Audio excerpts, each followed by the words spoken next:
August the 29th, 2021. Guys, just rolled in. We made the trip from Roswell, New Mexico. We left early this morning at daylight. Just got in. It's 10 p.m. Central. You're looking at current images of Hurricane Ida. Came in as a 150-mile-per-hour storm. I heard on the radio, guys, it's been about an hour ago as I was driving in, that there were at least 750,000 people without power now. 750,000, and again, that was over an hour ago. This was coming out of Louisiana. But if you look at where this center of circulation is, initially it was going to basically follow the Mississippi River up right in this area and then cut back through our state here. But now it's made the turn early, and this is all my friends that are in the New Orleans area coming up into South Mississippi. The storm has slowed down to 9 miles an hour. It came in at 15 miles an hour as far as forward speed. And it's setting, I don't know if you can see it, just to the west of Lake Pontchartrain. So that northeast quadrant right now is pounding New Orleans. There's I-10 webcams in New Orleans that are showing the underpasses are already flooding on the interstate. So, and now they did put billions of dollars into the levee system after Hurricane Katrina, but they're waiting to see how this is going to hold up. There's a tremendous amount of wind and water. You had this big storm surge come in. And guys, early today, it was around maybe 2 or 3 p.m. It was coming through East Texas, and I heard a report that the Mississippi River then, this was before it came ashore, was flowing backward in New Orleans because the storm surge was pushing the water backwards. And New Orleans, guys, is 80-plus miles up the Mississippi River. So you can understand the pressure that was happening there. Again, just in southeast Louisiana, 750,000 people without power right now. I don't know who's going to be able to see this if you're still there. And the highways were eerily quiet as we came in through Shreveport across the Mississippi River at Vicksburg, Mississippi. It was nighttime coming out of the rain. Pretty hectic, long drive. But the highways, as we got closer down to our area in central Mississippi, were eerily quiet, almost ghost-like, just very little traffic at all. You don't usually see that. But what's happening now, you can see the center of circulation, guys, and for all of my friends here, instead of this storm coming up the Mississippi River and or this area here and cutting back into northeast Mississippi, look at it now. It's already turned, and basically the center of it's going to come over our house sometimes before daylight. We're at 105-mile-per-hour sustained winds right now. That's a Cat 2 hurricane. But we'll take a look at this. Let me move this. Watch as it's going from daylight to dark. Check that out. Came in fast. Now it's just almost setting there. Not moving fast at all. What is that going to do? The winds are going to remain strong longer. The rain is going to last longer. So the flash flooding, the tornado warnings and watches are out. We've had pop-up tornadoes already in southeast Louisiana and into southwest Mississippi. They're popping up fast just like they do with hurricanes. They're going to be in and out. So make sure if you don't have power, maybe you have batteries in your weather radio, or check with your cell phone. Keep a weather alert system going somehow. And again, I know most of you that are around the center of this storm right now are without power. I hope you're prepared. I hope you have batteries. But if you can at least charge your laptop up or your cell phone, you can probably go to the New Orleans TV stations. You can check in here with us as I'm able to do updates. But let me show you this in the infrared also. Now, this is a very powerful storm still, a Cat 2, and it's ashore. Notice where the center circulation is as it comes up along the western side of Lake Pontchartrain. And guys, this thing is a large storm. We've got friends that sent us images as we were traveling, little short videos of really high waves over in the Pensacola area. So just to kind of give you an idea of the size and power. But notice as this image starts, see these rain bands that were in North Louisiana? We drove through that today, guys, and they tried to, and just, I knew then the storm was strong because it was trying to blow the car sideways on the road, and the rain was really intense. The trees were bending, and this is probably about the time it was coming ashore. So for my friends that are from, like, say, Shreveport over to Vicksburg, you probably saw some of this, and you're probably getting more now.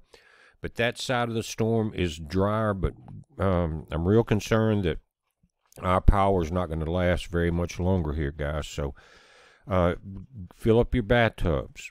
That's what we're doing now. We're home. We're filling up my water filters. I've already put jugs of water into the deep freezers, and they're frozen now, but they can be melted and refiltered if necessary. But make sure you got that. Got some candles. Got all your flashlights charged up, your phones, your laptops charged up so you can get reports. Again, the highways were eerily quiet here in central Mississippi. Probably too late to get some backup gasoline. Not sure on your area. But anything that you can think of that you don't have, it may be too late to get it. Just hunker down with what you have. And right now, this outer wall here, the outer section of the center of circulation, is crossing into our state line. Check this out. But it has, again, slowed down to 9 miles per hour forward speed. This is the latest update. This is 11 p.m. Eastern time, so that would have been about 25 minutes ago. It's 10:25 Central now. But again, 105 mile per hour sustained winds would puts it as a Cat 2 right there. About to come over us. North-northwest at 9 miles per hour, 953 millibars of pressure. It's a very strong storm. And notice the path. They're saying that it's going to turn north and come up between, say, Jackson and Vicksburg as a tropical storm, then going into a tropical depression and a low as it moves across Tennessee. It looks like you're going to get raked. Northwestern section of Alabama, again, Tennessee, Virginia. But remember, the storm is much larger than this yellow track. It's much larger, but this is just for kind of tracking the center.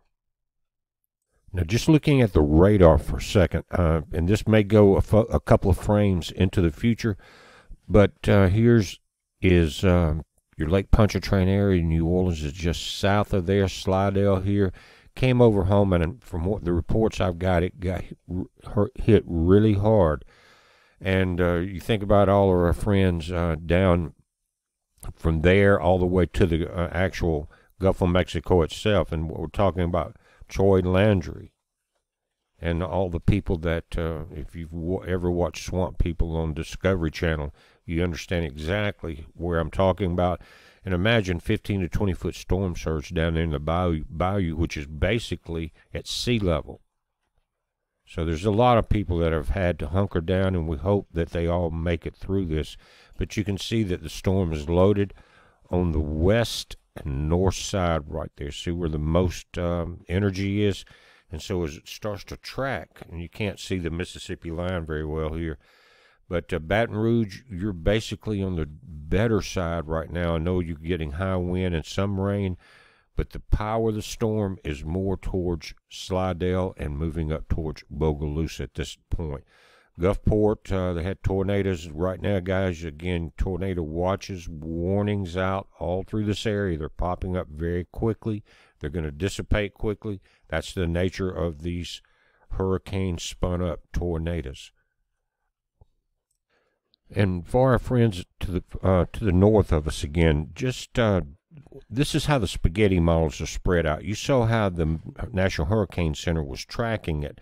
But you've got a few models that turn the storm and dip it back south. And one of the most interesting is this very light purple model here, which is the Navy model, NavGem.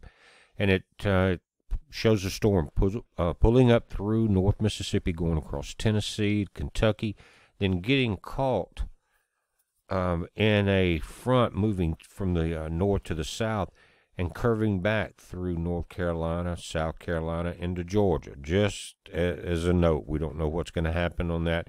But so anywhere from northern Alabama in this area into Atlanta, Georgia, in this area, into South Carolina and around Raleigh, the storm could move in that area. We're just going to pay attention to it. By then, it will be a tropical depression, but it will be throwing up tornadoes and flash floods. And guys, just to let you know some of the damage, WGNO is one of the oldest TV stations there in the New Orleans area, and they had to evacuate the producers and directors because it blew part of the roof off and water started pouring into the headquarters. And let me pull this down. It's a pretty big building right there. But it says, staff rushed out of control room as Ida rips away part of the roof in New Orleans. And remembering Katrina, which is to the day, ripped off the roof of the Astrodome. Also in New Orleans, if you remember a couple of videos ago, I showed the strength of the different categories of hurricanes and what they can do to a standing structure, house, or building. In the left, you see a before image, and you see a after image of this two-story brick building that was demolished. It says an entire building has just collapsed in New Orleans. These pictures were taken less than 2 hours apart. The first at 5 p.m. and the other at 6:50 p.m. So that was this afternoon. And again, it came ashore at 150 miles an hour. Cat 5 is 157, so you know the gust were well above 157 into the Cat 5 range.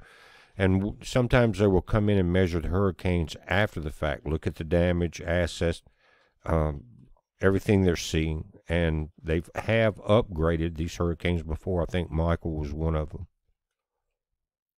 And I want to show you this before I end the video. This is current, and it's showing the hurricane watches, warnings, tropical storm watches and warnings.